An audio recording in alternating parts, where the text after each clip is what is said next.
Avec nous, Sébastien Vieille, secrétaire national à la pédagogie du SNALC, syndicat national des lycées et collèges. Sébastien Vieille, bonsoir. Bonsoir. Comment expliquez-vous cette désaffection ? Écoutez, selon nous, il y a trois facteurs en réalité. Premièrement, il y a le facteur financier. On le sait bien, avec le gel du point d'indice des fonctionnaires, on se retrouve désormais avec un pouvoir d'achat qui a fondu comme neige au soleil. Deuxième point, il y a la formation pour devenir enseignant qui a été radicalement changée, notamment par le ministre Blanquer. Il faut maintenant faire plus d'études et rester plus longtemps sur les bancs de l'école pour pouvoir prétendre à devenir professeur, ce qui fait que ça a de quoi freiner les vocations. Et troisièmement, il y a une image qui s'est détériorée. L'image du métier d'enseignant a clairement évolué et en mal. Non. Alors c'est un problème de formation, mais je dirais les professeurs ne sont pas assez respectés par l'éducation nationale, mais ils ne font pas assez plaisir non plus parfois à l'éducation nationale elle-même.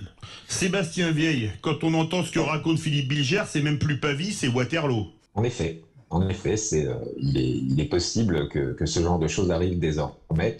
Mais c'est aussi parce qu'il y a eu un déplacement du focus en réalité des missions des enseignants, clairement. Et donc, il y a eu un déplacement aussi dans le concours. Et on le voit, la part du disciplinaire, désormais, a été réduite dans les concours. Alors que nous, on défend, honnêtement, un concours qui fasse la part belle au savoir disciplinaire. Parce que on devient enseignant pour deux choses, en général.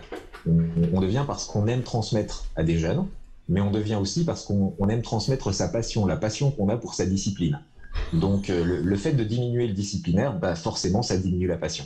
Et c'est consubstantiel de la diminution des vocations, clairement. Bref, tout cet empilement de choses fait qu'on comprend très bien pourquoi personne n'a envie de rentrer dans une maison de fous. Et c'est dramatique parce que la démocratie ne fonctionne qu'avec un peuple éduqué. Absolument. Sébastien Vieille. En effet, on a des conditions d'enseignement qui sont de plus en plus difficiles, mais aussi parce que l'image donnée du professeur a été dégradée. Un professeur, normalement, n'a pas besoin d'être l'autorité et de faire de l'autoritarisme, parce que normalement, il fait autorité dans sa classe, parce qu'il fait autorité par sa connaissance et par la transmission qu'il fait à ses élèves. Seulement, il est vrai que c'est de moins en moins le cas. Et vous avez raison sur le fait que, normalement, l'institution devrait comprendre que s'il n'y a pas de prof comme s'il n'y a pas d'élèves, en réalité, on ne peut pas éduquer. Donc, tout devrait être fait pour nous mettre dans les meilleures conditions possibles pour réaliser notre métier. Et c'est loin d'être le cas dans de nombreuses situations. On peut comprendre que quand on leur impose des programmes qui tirent vers le bas le niveau de nos enfants, eh bien, on peut comprendre qu'il y ait une désaffection. Et voilà. Sébastien Vieille. Oui, tout à fait. Là, vous venez de toucher quelque chose de très important. Premièrement, les conditions de travail avec le nombre d'élèves par classe. En effet, ça, c'est évident qu'il semblerait que contre toutes les études qui puissent exister sur la planète, le politique décrète que en fait, ça n'a aucune importance d'avoir 38 ou 39 élèves par classe sur la qualité de l'enseignement. Donc ça, c'est un premier point quand même qui est assez étonnant. Et le deuxième point, oui, sur on va dire ce qu'on appelle souvent la baisse du niveau.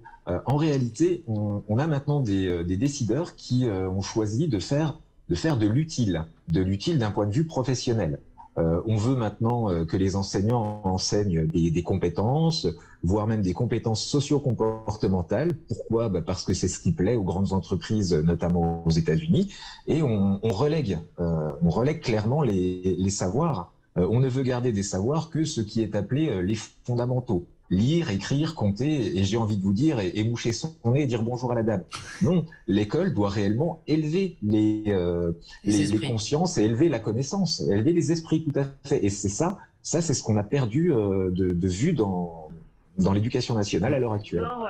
J'adore mon métier, mais je comprends qu'il faut être passionné. Ça, c'est une évidence. Alors, merci beaucoup Nathalie des Hauts-de-Seine. On va faire réagir Sébastien Vieille. Il y a encore des croyants et pratiquants dans l'éducation nationale, la preuve par Nathalie. Mais qu'est-ce que vous voulez lui répondre quand on dit mais il y a moins d'acquis, mais évidemment on nous demande de faire d'autres choses, on nous supprime des parts de programme. C'est complètement hallucinant. Alors, tout d'abord, je tiens à dire que tout en étant secrétaire national à l'APEDA dans un syndicat et président académique par ailleurs, je garde des heures de cours parce que je continue d'aimer mon métier, et notamment d'être prof d'anglais, quoi.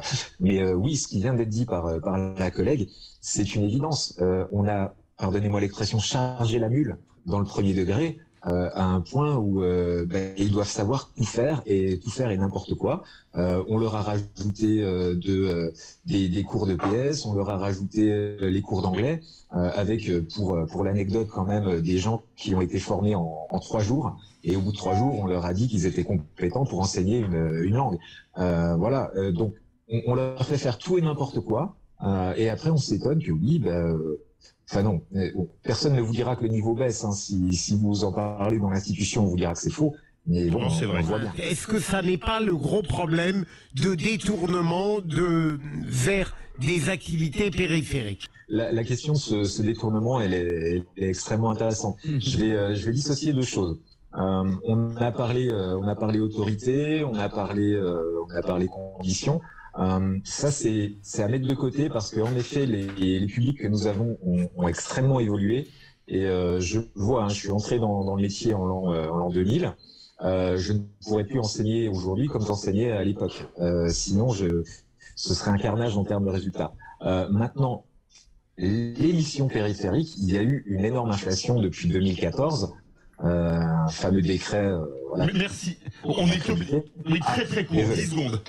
10 secondes.